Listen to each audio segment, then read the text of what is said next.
Nitwa Gakuba Patrick, nkaba ndi musaza wa nyakwigendera Mama Leokadi. Mbere rero uko mvuga ku by'amateka ye, nagira ngo nshimire inshuti abavandimwe bakumiza kwitanga baza gushyigikira no gufata mu mugongo umuryango. Amateka ya nyakwigendera Mama Leokadi rero yavutse ku itariki 12 z'ukwa munani 1939, akaba yitabye Imana ku itariki 27 z'ukwa cyenda 2019, akaba yaramaze imyaka 80. Yavukiye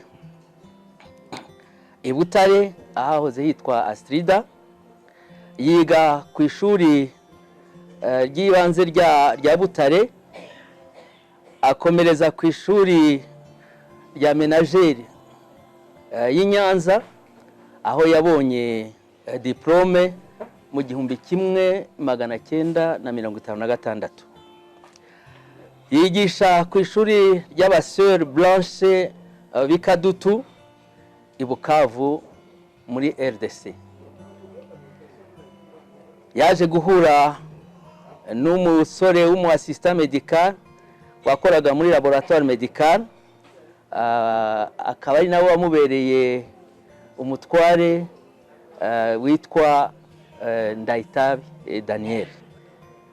Baza gushakana ku itariki 24 z'ukwezi kwa 10 muri 1959. Basezeranira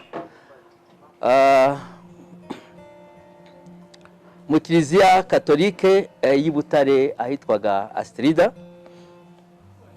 hanyuma bajya kuba i Bukavu kuko niho bakoraga. Umuhungu wabo wa mbere ari we Felix yavutse ku itariki 8 z'ukwezi kwa munani mu 1960. Imana ibacira inzira, babona bourse yo kujya kwiga mu Bubiligi i Louvain. Umugabo we ari we Ndayitabi Daniel yiga ibintu by'ubuganga, hanyuma nyakwigendera Mama Leokadi nawe yiga ibyerekeranye na art ménagère. Aza abona diplome ye aho ngaho mu Bubiligi. Bahabyariye abandi bana b'abahungu 3 aribo Dominique, Philippe na Jean Marie.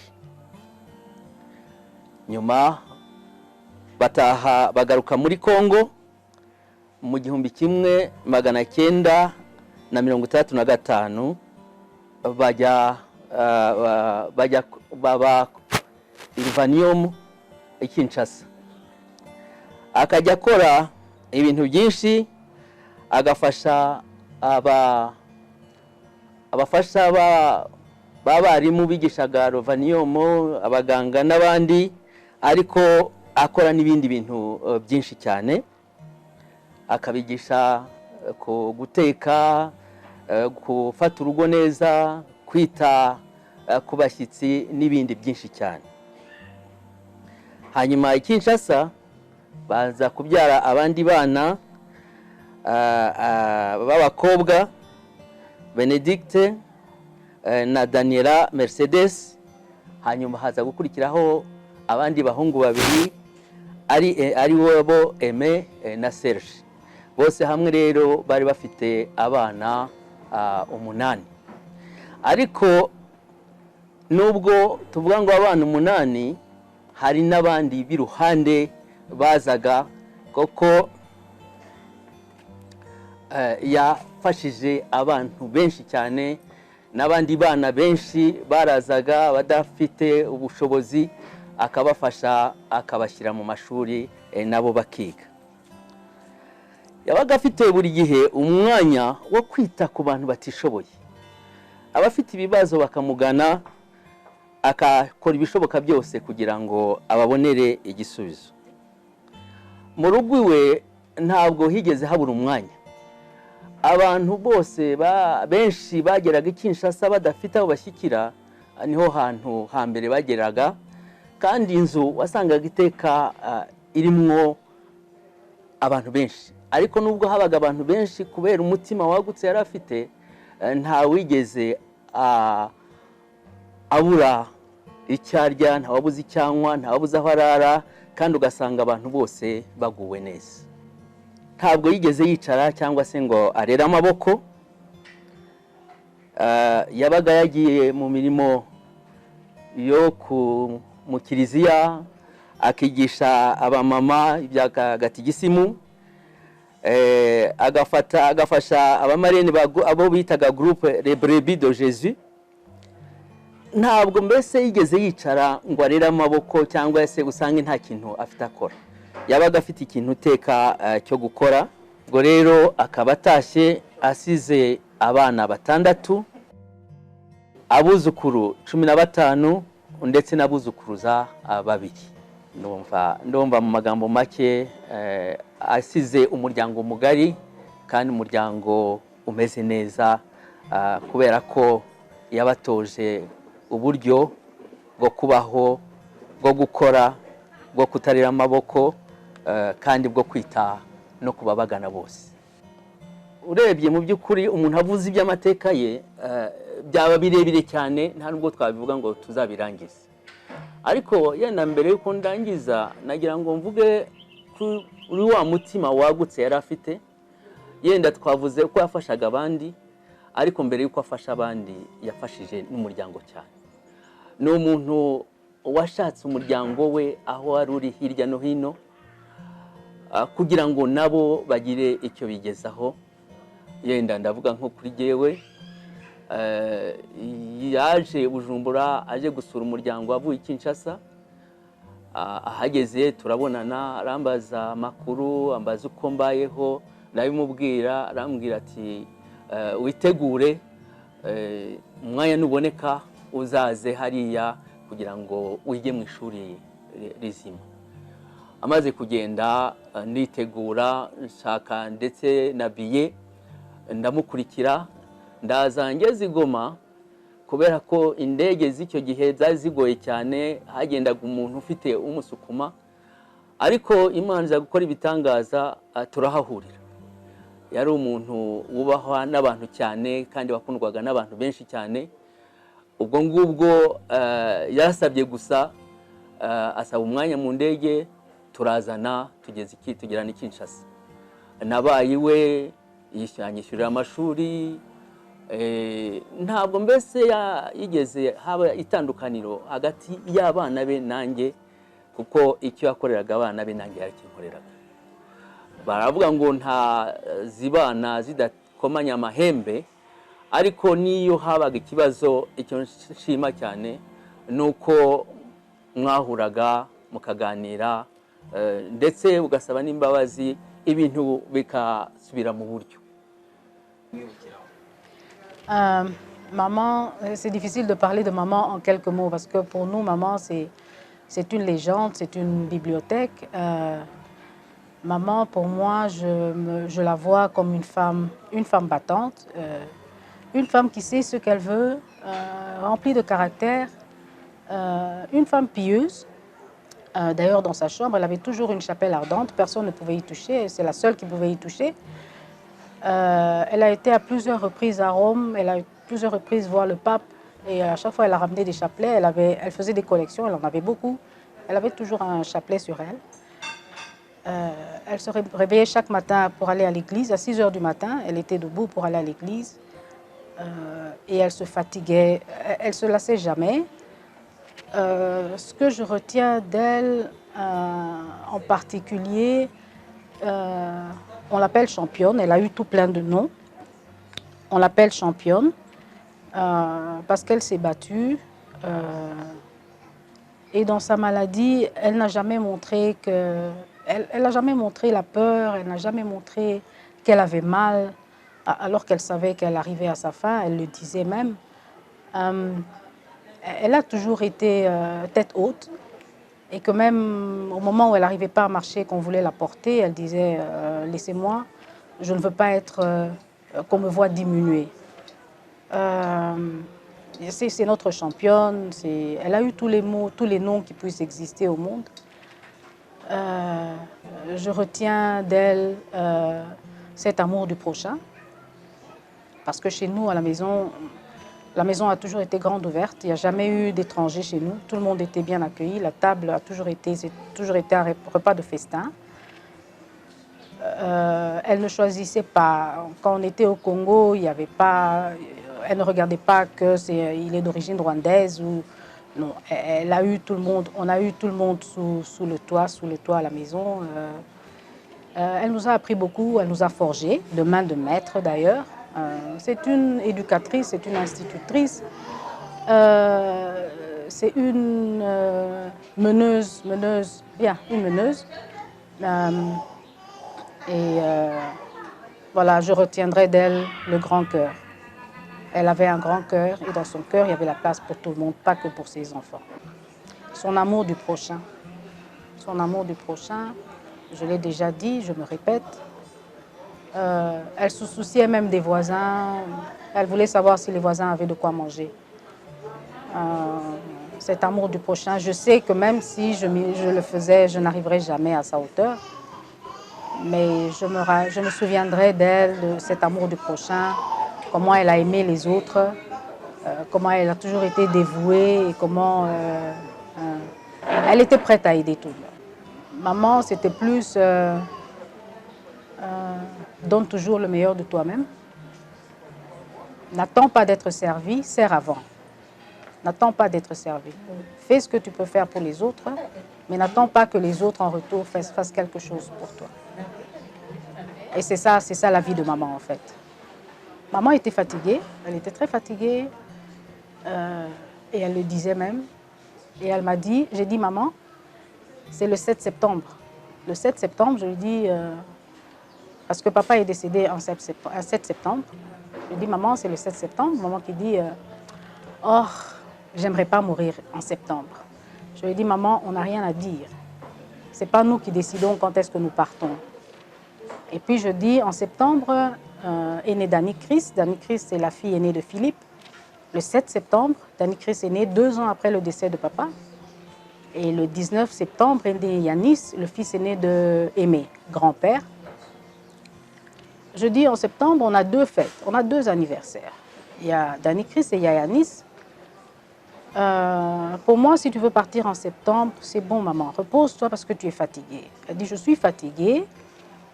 Mais je ne veux pas partir en septembre parce que si je partais en septembre, ça vous fera 2 deuils et 2 anniversaires.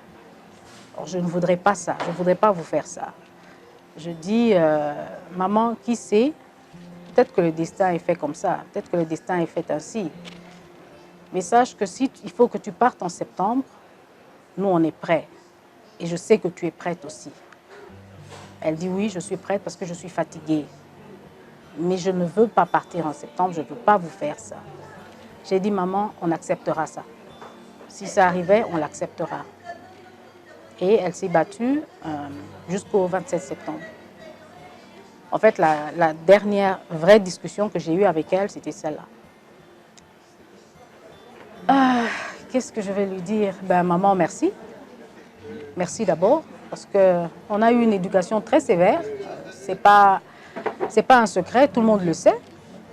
Quand on était enfant, on ne comprenait pas comment il t'arrivait d'être sévère comme ça envers nous. Je me rappelle même une fois qu'on devait aller à une fête et on n'a pas pu aller à cette fête parce que dans mon cours de religion, j'avais un échec. J'avais réussi partout sauf en religion. Et à cette fête-là, Béa, Dani et moi, on n'est plus allés parce que moi, j'avais échoué en religion. En ce moment-là, on ne le prenait pas, on le prenait mal. On le prenait mal. Mais en grandissant, en voyant partout où on a dû passer, après le départ de papa, ça n'avait pas été facile. Beaucoup de portes se sont fermées derrière nous, devant nous. On s'est retrouvés avec elle. Ça nous a aidé à surmonter cette époque-là. Et après, en grandissant, on est arrivé à un moment où, bon, chacun volait de ses propres ailes, mais c'est vrai que sa sévérité nous a forgés, a fait qu'aujourd'hui on fasse de même avec nos enfants. Ils savent par exemple qu'ils ne peuvent pas aller au lit tant que la vaisselle n'est pas faite, parce que chez nous à la maison il n'y avait pas de filles, il n'y avait pas de garçons, tout le monde devait faire la vaisselle.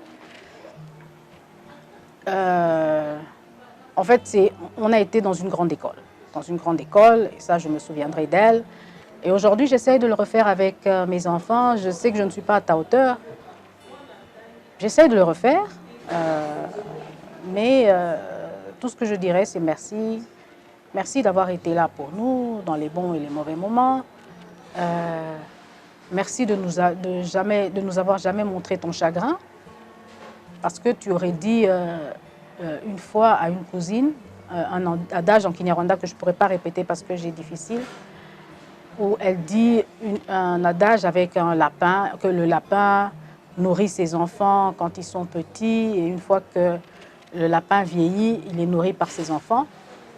À nous, tu ne l'as jamais dit, mais tu l'as dit à notre cousine, notre grande sœur d'Abrigitte, tu le lui as dit et tu lui as répété comment tu étais reconnaissante pour tout ce qu'on a fait pour toi, qu'on a beaucoup fait pour toi, mais je crois qu'on n'a pas fait ce que toi tu as fait pour nous. On n'est pas arrivé à cette hauteur-là, on n'a même pas fait la moitié de ce que tu as fait. Alors, tout ce que j'aimerais te dire, c'est merci. Merci. Et je sais que où tu es, tu n'es pas seul. Les autres qui t'ont précédé, je sais qu'ils ont la chance maintenant que tu es là-bas avec eux. Tu vas nous manquer, ce sera un vide. Mais une chose est certaine, on viendra chacun à son tour. Chacun aura son tour. Merci, maman.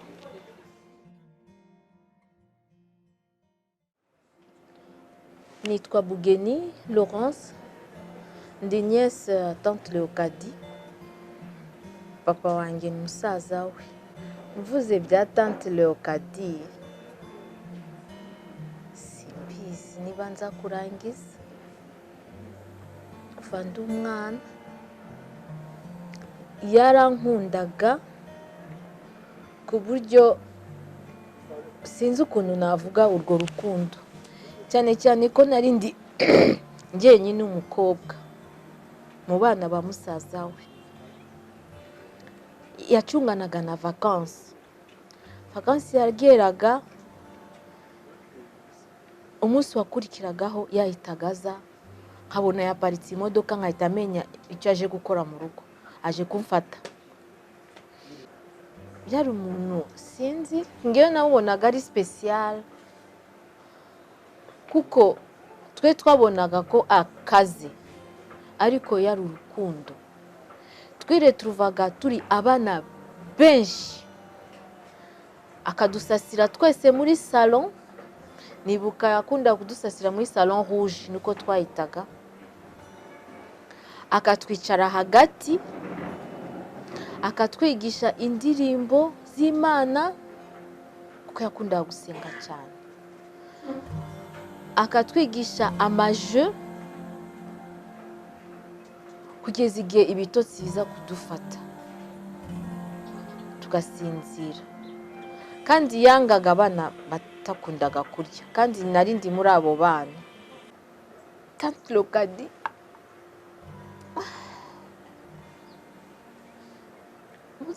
agiye kujya muri Amerika, yaramamagaye ngo Bugeni ndagushaka. Niruka ngezeyo, arambwira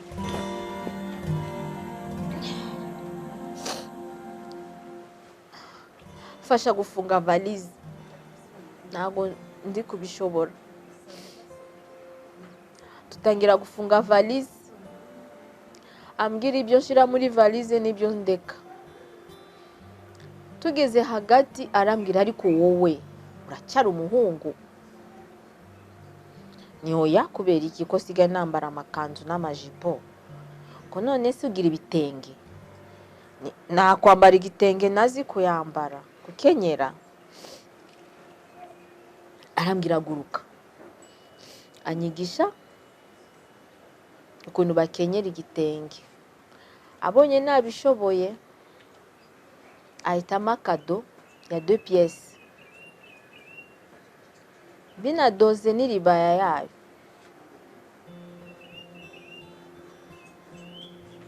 Yambabaje ko ntaje ntayambaye kado ya tante Leokadi.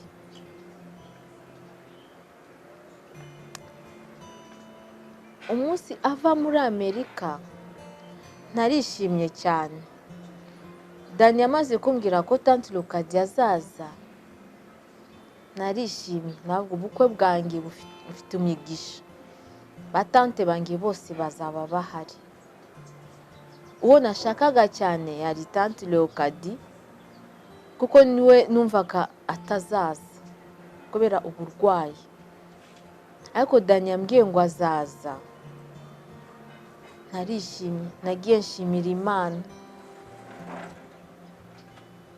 njya kumwakira, arandeba, arambwira ngo ubukwe watangiye kubutegura. Nireka da, utaraza ko waje none ngiye kubutegura.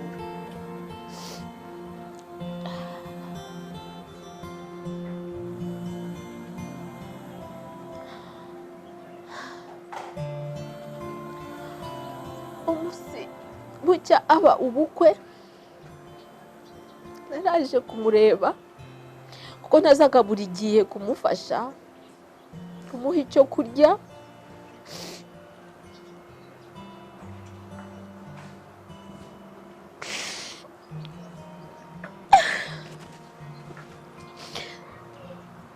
Akambwira ngo ndashaka kurya ibi, turamukorera. Nkamugeza imbere arambwira ngo nyuma, cyangwa kugira ngo anshimishe akaryaho duke, arambwira ngo ndakomeza nyuma kugira ngo muve imbere.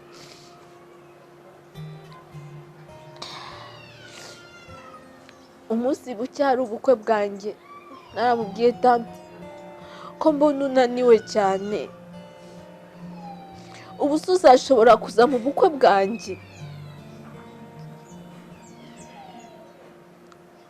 Arambwira Bugeni, byanze bikunze nzaza mu bukwe bwanjye.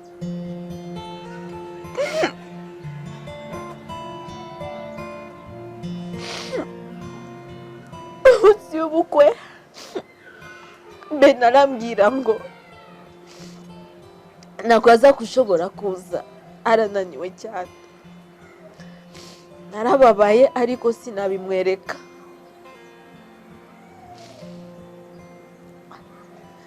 Ugiye kugera, Bea ahamagara Bene, turi kumwambwira ngo ari gutegura tante Leokadi ngo araje. Narishimye, ngira moral, ibyishimo nari mfite byari ibyishimo bidasanzwe. Tante Leokadi, urazi ko naragukundaga.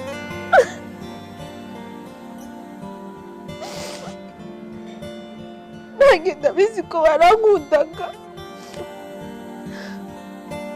Que tu me réponds en paix.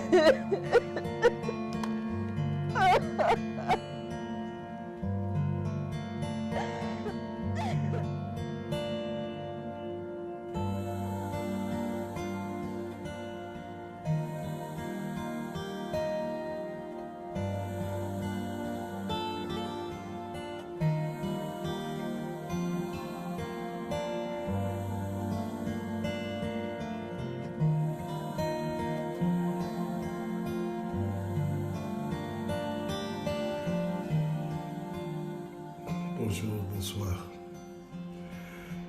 Comment vous dire?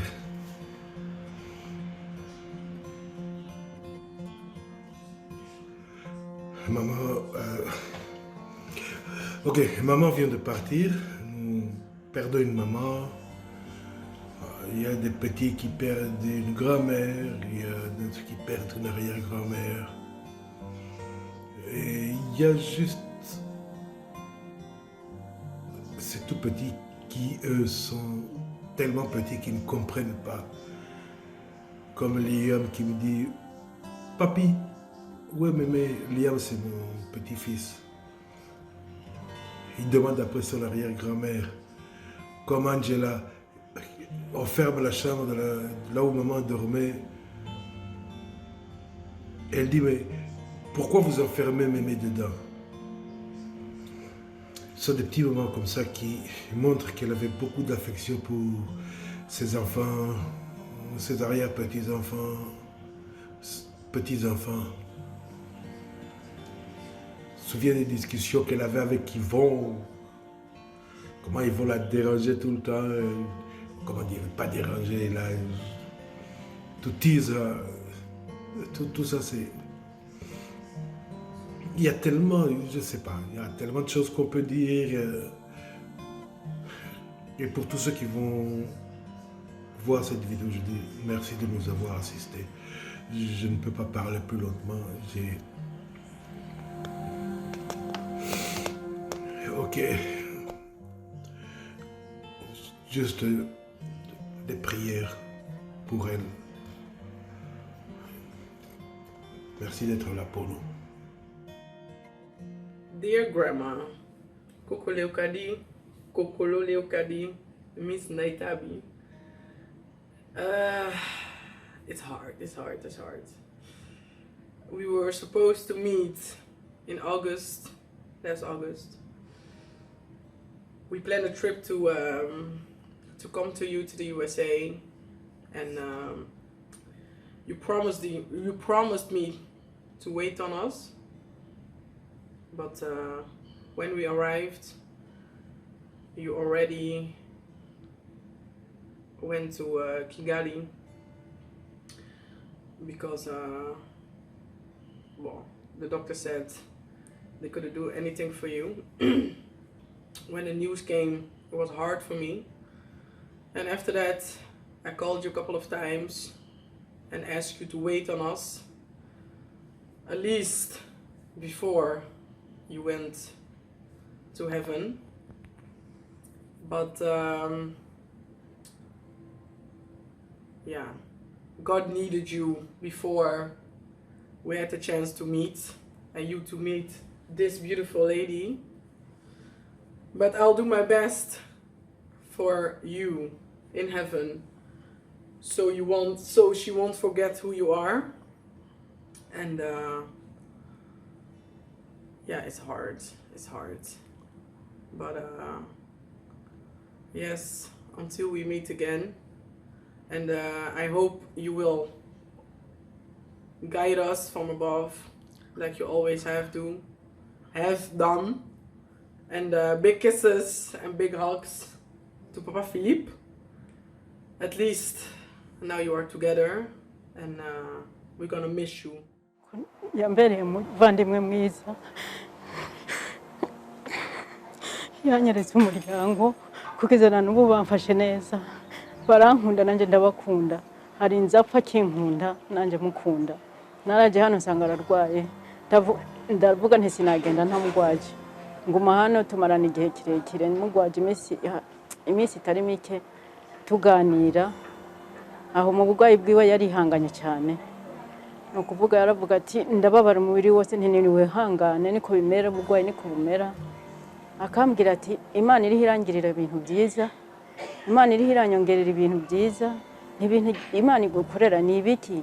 Ati iri irankorera ibintu by'ibitangaza byinshi cyane. Agaceceka agasubira ati Imana iri hirankorera ibintu by'ibitangaza. Ikindi muziho nuko yakunda Bikira Mariya cyane, yama muri Radio Maria i Kongo niyo mu Rwanda akayumva, ariko yagize kwihangana mu bugwayi bwe bwose, yarihanganye bidasanzwe. Yabaye ewana n'intangarugero, umukecuru mwiza cyane, ntacyo namunenga pe. Ikintu kizana mubwira Imana imwakire mu bwami bwayo, ature mu bwami bwayo nkuko yakunze Bikira Mariya mujye imbere. Mbese Bikira Mariya amufungurira umuryango w'ijuru, yinjire mu ijuru, yicare mu bwami bw'ijuru.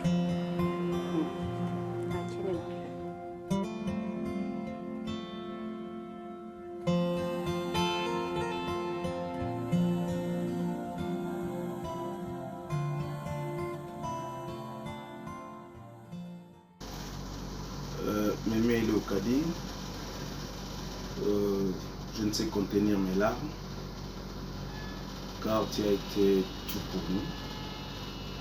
Tu as tout fait pour que nous soyons des hommes. Tu nous as appris à prier. Tu as veillé à nos études. Tu nous as nourris.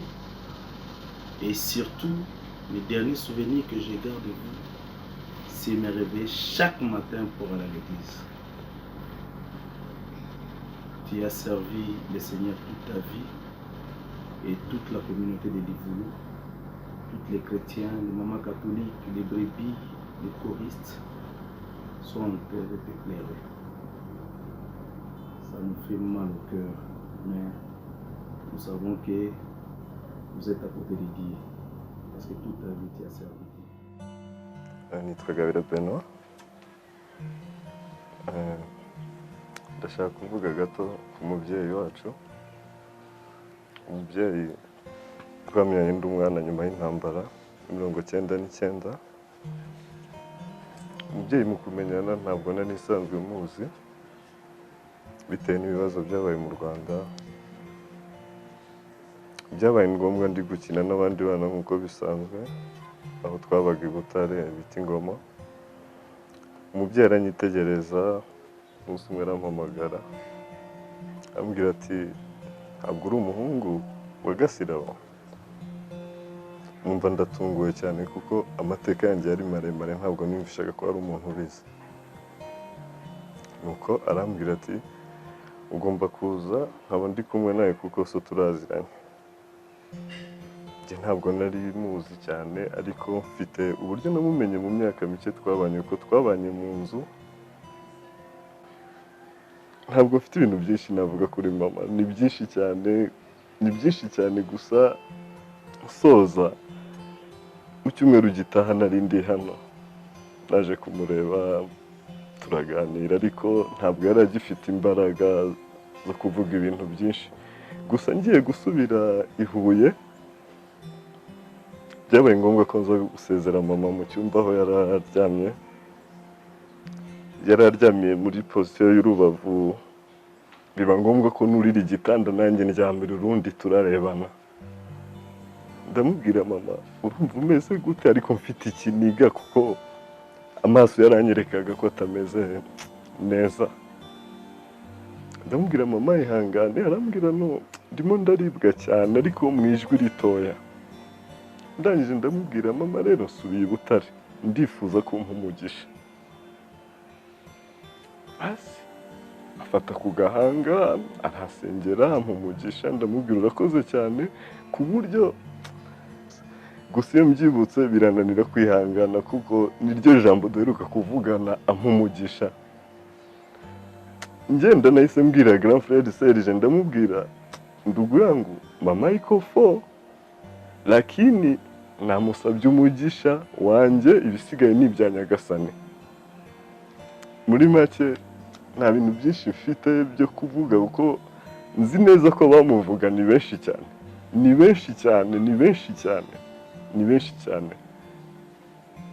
cyane kuko nzi benshi yagiriye neza nyuma yanjye. Nzabona agiye mbona twaganira bakambwira ko yabafashije.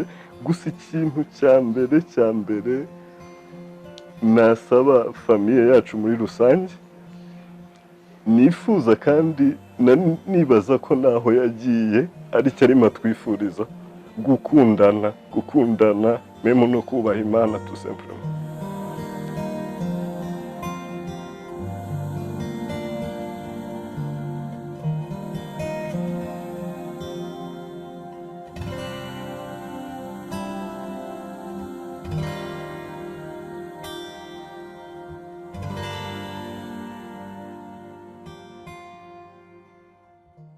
Tantine Léocadie.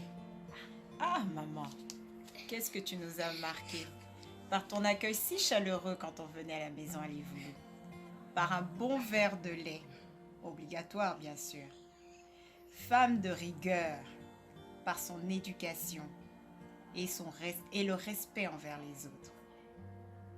Quand elle arrivait, on savait que la dame de fer était là. Un bout de femme d'une présence majestueuse qui savait comment dire les choses, quoi dire, à qui les dire. et quand les dire. Tu nous as tous marqués, maman Léocadie. Ton moment est enfin arrivé, maman Léocadie, pour prendre un repos mérité. Que le ciel se prépare, car tu vas sûrement y mettre un peu d'ordre, ça c'est sûr. Merci maman Léocadie pour tout ce que tu nous as enseigné. Merci. Nous n'avons pas assez de merci à te dire. Pour tous les moments qu'on a passés ensemble et tous tes conseils si précieux. Nous t'aimons. Nous t'aimons, maman Léocadie. C'est difficile de dire quelque chose pour parler de notre maman. Je l'appelle maman, mais elle avait tant de surnoms et de noms et de prénoms. On l'appelait Léocadie par son nom. On l'appelait Yakadi. On l'appelait Mémé. On l'appelait impératrice. On l'appelait dame de fer. On l'appelait Coco Mémé. D'autres l'appelaient Shangazi. Parler de cette femme, c'est vraiment un défi. Je ne sais pas si je trouverai les mots. Parce qu'il n'y a pas de mots à exprimer qui elle est. Et je remercie Dieu qu'elle m'ait mise au monde. Parce que c'était une grande dame.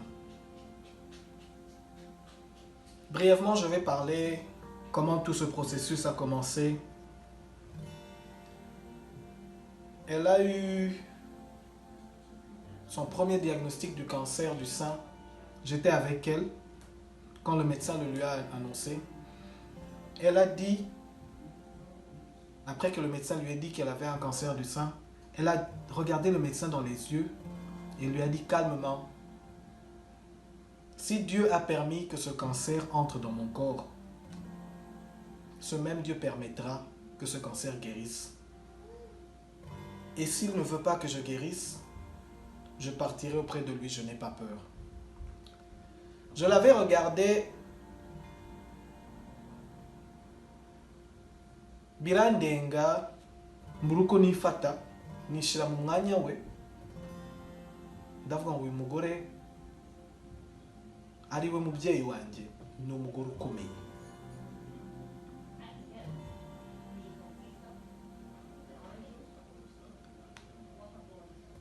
Mu magambo make aza kwivuza. Le premier cancer a été guéri. On l'a soigné, tout s'est bien passé jusqu'en octobre 2017. On a diagnostiqué le deuxième cancer qui maintenant avait attaqué son pancréas et après plus tard attaqué son foie. J'étais encore avec elle quand on le lui a annoncé. Et elle avait encore dit en ces mots, ce Dieu qui a permis que ce cancer entre, tel qu'il avait fait pour le premier, celui-ci aussi va partir. À chaque fois qu'on faisait des examens, à chaque fois qu'on disait quelque chose, elle avait toujours la même foi, le même courage, la même force intérieure que nous, on ne comprenait pas. Au lieu de la soutenir, elle la fortifier, c'est elle qui nous fortifiait par les mots qu'elle confessait.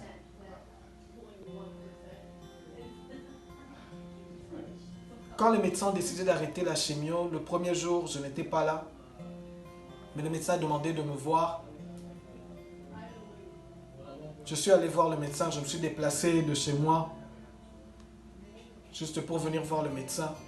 Parce que le médecin m'avait appelé. Il m'a annoncé ça en présence de maman.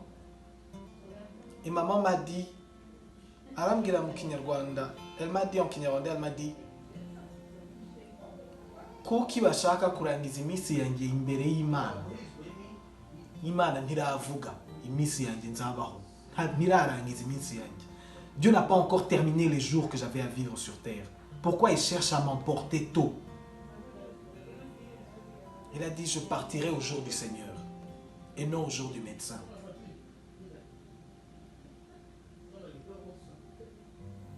Pour être bref,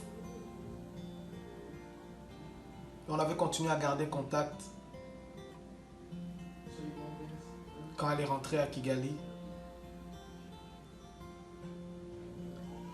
Vendredi, je me suis réveillé le matin. J'ai dit, il faut que je parle à maman, même si elle était déjà dans un état où elle ne pouvait plus parler. Ndara Magara,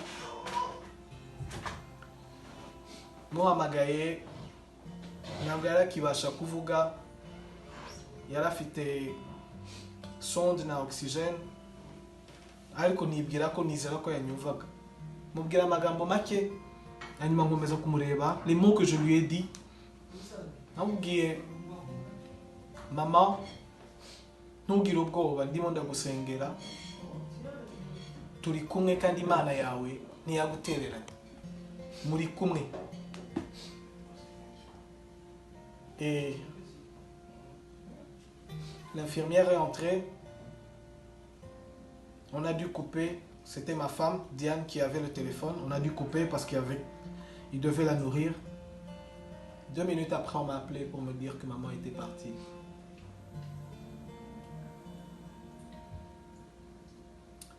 Deux minutes après, Diane arahamagara, arimo ararira arambwira ngo mama yagiye. Sinabyumva, arakupa, ndongera ndahamagara. Dada, umufasha wa Serge, arafata téléphone. Quand Dada a pris le téléphone, c'est là où maman m'a expliqué que oui, maman est partie.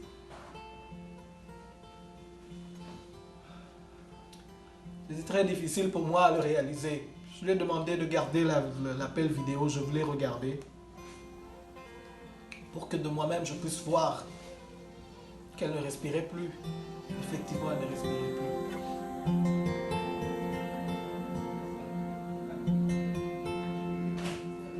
Ma prière aujourd'hui, c'est que Dieu me donne à moi et qu'il donne à toute personne qui a connu maman cette force tranquille, cette force intérieure qui faisait que, malgré ces mauvaises nouvelles que les médecins lui annonçaient, elle avait ce calme, cette sérénité au-dedans d'elle qui disait « Je n'ai pas peur, je guérirai ». Je prie à Dieu qu'il me donne cette force intérieure. Qui même dans la douleur, quand elle avait très mal, je l'appelais, elle me disait « Maman, tu as mal ?» Elle me dit « Non, c'est juste un tout petit peu, ça va passer. » Alors que je savais quelle douleur elle ressentait. Maman, que ton âme repose en paix. Tu n'as plus mal, c'est fini. 32 ans après être séparé de ton mari, tu le rejoins maintenant. Je présente mes salutations à papa, à Philippe et à Jean-Marie. Dis-leur que nous les aimons très fort et que vous allez nous manquer tout le reste de nos vies. Et qu'à Dieu soit la gloire. Repose en paix, maman.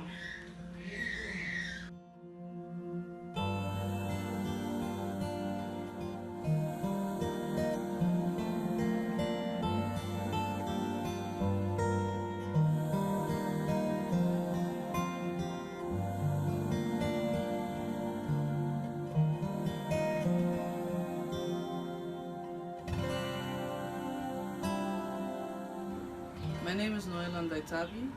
I am the grandchild to Leo Kadi. What I can remember the most from her is that she was a very resilient person. She never gave up. She stood what she believed for.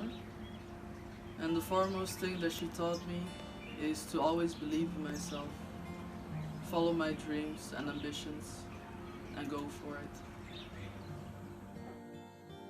Bonsoir, je suis Tigana, le fils de la guerre et neveu de Mémé, que j'appelais chaleureusement Impéra ou l'impératrice, car c'était une grande dame.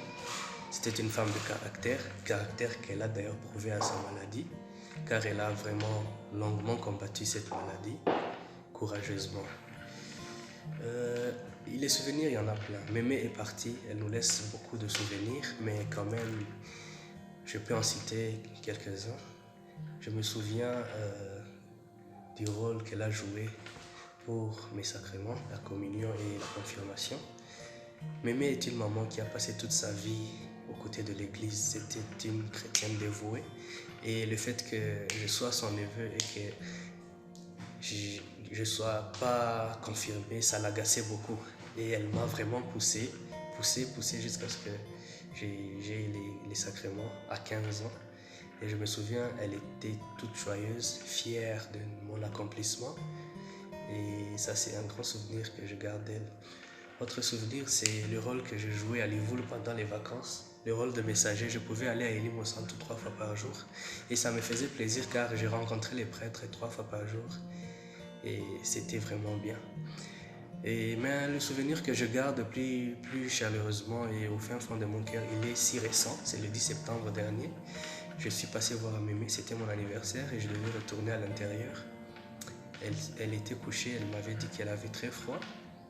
Et elle m'avait promis que dès que je serai de retour, elle ira mieux et on allait s'asseoir à l'extérieur et prendre un verre et célébrer cet anniversaire. Pour le moment, elle m'a dit, pour le moment, je ne peux que te faire une grosse bise, mais quand tu seras de retour, on va boire un verre. Dieu a disposé autrement, je rends grâce à Dieu. Autre chose, c'est que Mémé était une maman qui avait une passion pour l'actualité. Elle aimait beaucoup parler de l'actualité. Sa cuisine, c'était une maman qui avait le loboko, comme on dit. Ses belles pagnes avec les effigies de la Vierge Marie et tout. Sa passion pour les fleurs, les jardins potagers, car c'était vraiment sa passion. Alors, célébrons sa vie, rendons grâce à Dieu et que tous ces bons souvenirs que nous gardons de Mémé soient pour nous une lumière qui va illuminer notre parcours à nous. Car la seule façon de célébrer son existence, c'est de suivre son exemple et vraiment avoir une foi chrétienne et toujours garder tous ces bons souvenirs chaleureusement. Mémé, tu vas me manquer énormément. Tu étais si présente dans nos vies, mais on va toujours célébrer ta vie, on te le promet. Là où tu es, tu vas saluer tout le monde de notre part. Je t'aime beaucoup. Repose en paix, Mémé.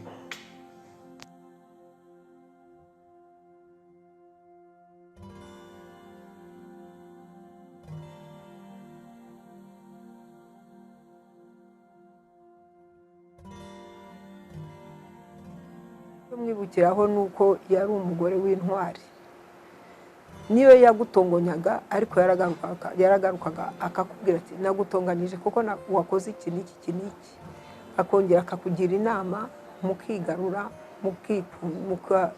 mukiyunga mbese kuri jye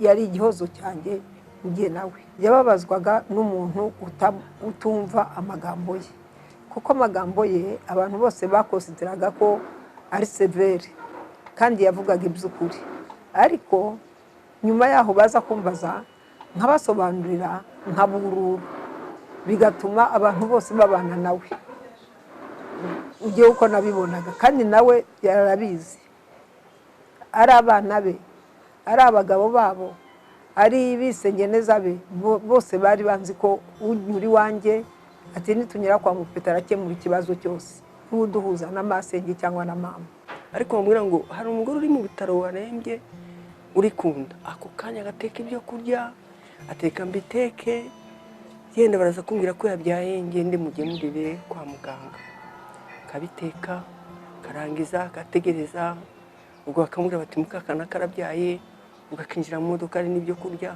akajya guhemba wa mubyeyi ku bitaro akajya kumureba yatekaga neza ngubu umbwiye ngo ni gutekera agapotaje nagateka ukaba wavuga uti umuntu yigishijwe n'abazungu cyangwa yigishijwe n'abahe yatekaga neza cyane ahandi mwibukira nagiye Kinshasa ndwaye ariko ibyo nari ndwaye ntabwo nari nzi n'ibyo ari byo agatumira abapadiri n'abakaridinari bakaza bakoresha umunsi mukuru bagateka bakasenga bakagira bate nukuri nakijijwe n'amasengesho ntabwo ari imiti yamvuye kubera gusenga naho padiri yatumiraga ibyo bintu byanyujije ubwo papa ntabwo yari ahari nza gukira mba muzima nta muti bampaye ni amasengesho kubera abo yabwiraga ati beriseri wanjye ararwaye dusengere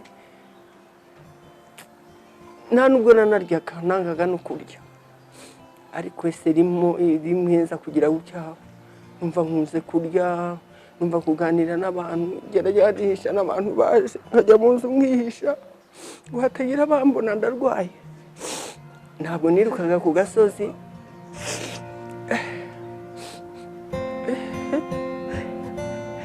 ntabwo nirukaga ku gasozi ariko nabonaga abantu babizi kamura ati ntukajye wihisha abantu nyuma hari ati ngwino ujye kureba televiziyo ntukajye wiherera mu nzu ngo ugume mu nzu wenyine.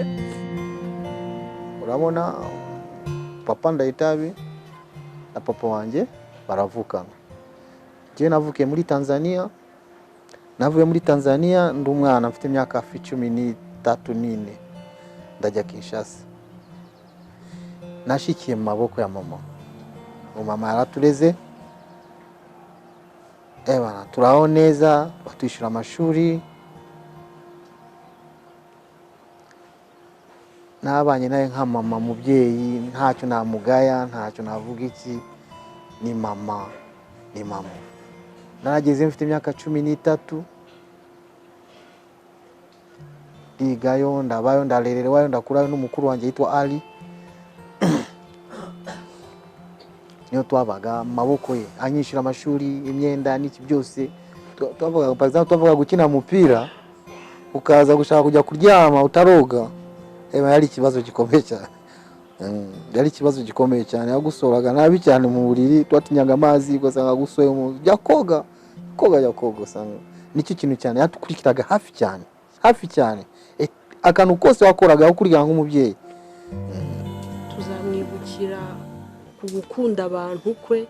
Meme yahoranaga urugwiro, yahoraga akunda abantu. Twabibonye ko no mu gihe mu minsi ye ya nyuma habaye retour, abantu yakundaga, inshuti ze zakomeje kumuba hafi. Tuzamwibukira ku kwizera Imana. Meme yarwaye, yanyuze mu bintu byinshi bikomeye, ariko ndibuka ijambo yahoraga avuga ko atari abaganga bafite ijambo rya nyuma ku buzima bwe, ko ari Imana ifite ijambo rya nyuma ku buzima bwe. Icyo ni ikintu gikomeye twumva natwe tugusigaranye nk'umurage ko only God can decide on our lives. Kuri Meme yagiraga urukundo, agakunda gufasha muri we. Ntabwo yifuzaga kubona umuntu yabaho nabi kandi hari ubundi ushobora kugira icyo yamufasha. So yagiraga iryo shyaka ry'abantu be, afite ikintu cyo gufasha muri we. Kuri turashima Imana. Meme ntabwo turi bumubwire, ariko turabwira abarimo bareba iyi video bari bazi Meme ko dufite akababara ariko nishimwe ku buzima bwe. Imyaka 80 yabayeho, nawe ubwemeraga ko Imana yamuhaye nta kitamuhaye. Imana yamuhaye abana, imuhabuzukuri, imuhabuzukuruza. Imana yabanye nawe, tuzahora tumwibukira ko yagaragaje fidelite y'Imana ku bantu bayo. Nukuri nge numva shima Imana ku buzima bwe. Ntabwo apfuye akenyutse. Nukuri imyaka 80 yuzuza imyaka 80, nukuri uko turi hamwe gutya twaramubwiye ngo natwe duheshe umugisha tuzageze iyo myaka, kuko ntabwo byoroshye. Ntabwo apfuye akenyutse. Nukuri turashima Imana. Ubu we ntabwo acumba, ariko turabwira Imana ko tuyishima ku buzima bwe, uko yabanye nawe kuva akivuka kugera atabarutse. Nukuri Imana yabaye nziza, yabaye iyo kwizerwa ku buzima bwe. Turashima Imana ku buzima bwe, ibyo yamukoreye byose.